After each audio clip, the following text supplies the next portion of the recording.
معزز علماء کرام، آج کا ہمارا لیکچر بھی گزشتہ پچھلے لیکچر کا تسلسل ہے، جس میں ہم ابتدائیہ کی بات کر رہے ہیں کہ تقریر کو شروع کیسے کرتے ہیں۔ تقریر میں پہلے خطبہ ہوتا ہے، پھر تلاوت قرآن یا حدیث کی بھی تلاوت ہوتی ہے ساتھ میں، پھر اشعار پڑھے جاتے ہیں، اور اشعار کے بعد الفاظ تخاطب جن الفاظ کے ساتھ آپ لوگوں سے مخاطب ہوتے ہیں، ان ساری چیزوں کی مثالیں کل میں نے آپ کے سامنے دی تھیں۔ اور پھر 5ویں نمبر پر آتی ہے تمہید، 5ویں نمبر پر تمہید آتی ہے۔ تو آج ہم آپ کے سامنے پیش کریں گے کہ سب سے پہلے تقریر کرنے میں آپ ایک مرکزی آیت کا انتخاب کریں گے اپنی تقریر کو، اور اپنی تقریر کے ابلاغ کو مؤثر بنانے کے لیے، تاکہ اس کی ابلاغ میں کسی قسم کی رکاوٹ نہ آئے۔ تو سب سے پہلے آپ نے ایک آیت کا انتخاب کرنا ہے، یہ تمہید کا حصہ ہے۔ آیت کا انتخاب کریں گے، جس آیت کا انتخاب کریں گے، مرکزی آیت کا انتخاب، مطلب یہ کہ آپ نے اسی آیت کے اوپر گفتگو کرنی ہے۔ آج کی تقریر میں آپ نے اسی آیت کے اوپر گفتگو کرنی ہے۔ نمبر 1، آپ نے مرکزی آیت کا انتخاب کرنا ہے جس ٹاپک پر آپ گفتگو کرنے جا رہے ہیں۔ نبی کریم علیہ الصلوۃ والسلام کے اسوہ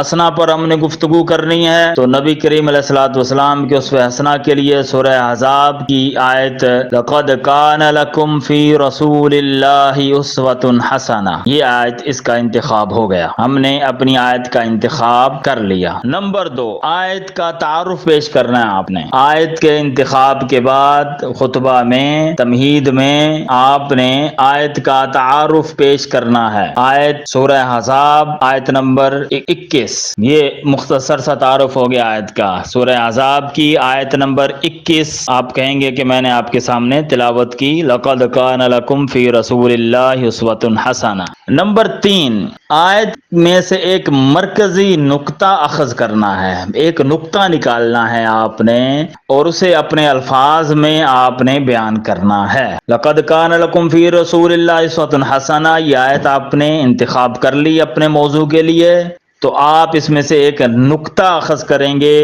کہ اس آیت میں خالق کائنات نے اپنے محبوب حضرت محمد صلی اللہ علیہ وسلم کی زندگی کو ہمارے لیے بہترین نمونہ قرار دیا ہے۔ یہ آپ نے آیت میں سے ایک نقطہ اخذ کیا کہ آقا علیہ الصلوۃ والسلام کی زندگی ہمارے لیے ایک بہترین نمونہ ہے، اور اللہ تعالیٰ نے اسے ایک بہترین نمونہ اور مثال اور ماڈل ہمارے لیے قرار دیا ہے۔ میں نے آپ کے سامنے جو تمہید ہوتی ہے، تمہید کی ابتدائی 3 چیزیں بیان کیں کہ آپ سب سے پہلے آیت کا انتخاب کریں گے، آیت کا تعارف کرائیں گے، اور آیت میں سے ایک مرکزی نقطہ آپ اپنے الفاظ میں پیش کریں گے۔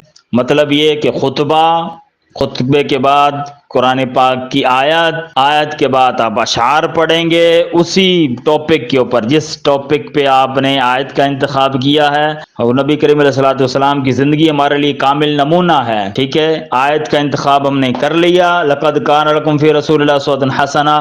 اب اسی حضور کے اسوہ حسنہ اور اخلاق حسنہ اور آپ کی زندگی ہمارے لیے رول ماڈل ہے، اسی ٹاپک پر آپ نے اشعار لانے ہیں، اور اشعار گھسے پیٹے نہ ہو گے آگے عوام کو بھی آتے ہوں، نہیں، اشعار آپ مستند اور معتبر شعر لے کر آئیں گے، ایسے اشعار جو عوام کو نہ آتے ہوں، اور ان کو آپ تسلسل کے ساتھ پڑھیں گے۔ پھر اس کے بعد الفاظ تخاطب ہیں، لوگوں کے ساتھ آپ کن الفاظ کے ساتھ آپ لوگوں سے مخاطب ہوں گے عزیز سامعین کرام، اور اس کے بعد پھر وہ آیت کا مرکزی نقطہ آپ بیان کریں گے۔ یہ ساری چیزیں اب تک جو میں نے بیان کی ہیں، ان کا اب پریکٹیکل یہ خطیبانہ انداز میں یہ ساری چیزیں میں نے آپ کے لیے ایک چھوٹی سی ویڈیو بنائی ہے جس میں نے خطبہ پڑھا ہے۔ الصلاۃ والسلام علی من لا نبی بعد، اما بعد فاعوذ باللہ من الشیطان الرجیم، بسم اللہ الرحمن الرحیم۔ خطبے کے بعد آیت پڑھی ہے، لقد کان لکم فی رسول اللہ اسوۃ حسنہ، صدق اللہ العظیم۔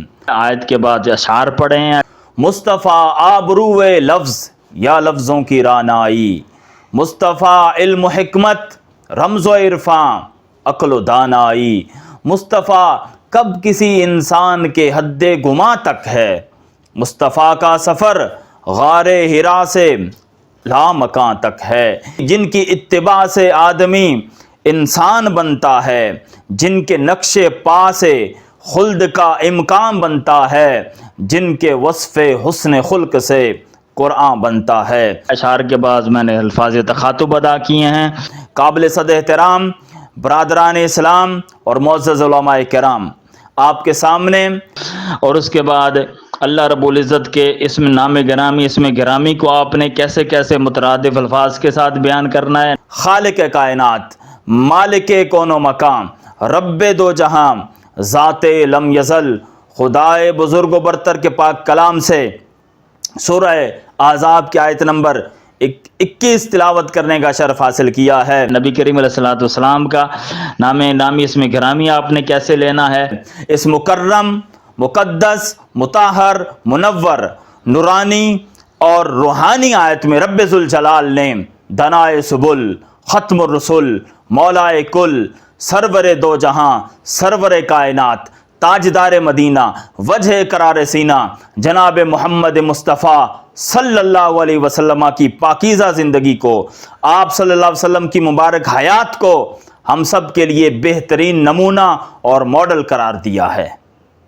اور آخر میں اس آیت کا مرکزی نقطہ بیان کرنا۔ یہ ساری چیزیں میں نے ایک چھوٹی سی ویڈیو نمونے کے طور پر بنائی ہے۔ آپ کو بظاہر یہ ایک چھوٹا سا کلپ نظر آ رہا ہے 1 منٹ اور 43 سیکنڈ کا، جس میں میں نے تقریر کے انداز کو، تقریر کا آغاز کیسے کرنا ہے آپ نے، وہ ایک مختصر سا ایک ماڈل بنا کر، ایک نمونہ بنا کر آپ کے سامنے پیش کیا ہے۔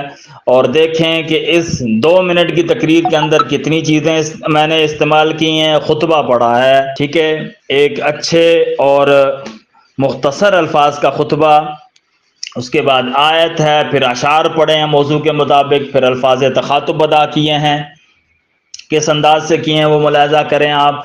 اللہ تعالیٰ کے اسم گرامی آپ کے سامنے، خالق کائنات، رب دو جہاں، مالک کون و مکان، ذات لم یزل، اس طرح القابات کے ساتھ خطیبانہ انداز میں اللہ رب العزت کا نام، صفاتی نام لیے ہیں، پھر آیت کا تعارف کروایا ہے کہ یہ آیت سورہ احزاب کی ہے، پھر نبی کریم علیہ الصلوۃ والسلام کا نام گرامی وہ القابات کے ساتھ، اور آخر میں آیت میں سے ایک نقطہ۔ یہ ساری چیزیں اس چھوٹے سے کلپ کے اندر موجود ہیں، اور یہی آپ کا سبق ہے۔ اسی کو دیکھیں اور اس طرح کا آپ بھی یہ خطبہ تیار کریں۔ آپ کو میں نے ماڈل دے دیا ہے، ایک نمونہ دے دیا ہے، تقریر کر کے بتا دی ہے کہ اس طرح آپ نے بیان کرنا ہے اور اس طرح کا لہجہ رکھنا ہے۔ جس طرح کا خطبے میں آپ کا لہجہ ہوگا، پوری تقریر میں آپ کا آگے سے وہی لہجہ ڈیولپ ہوگا آگے جا کر۔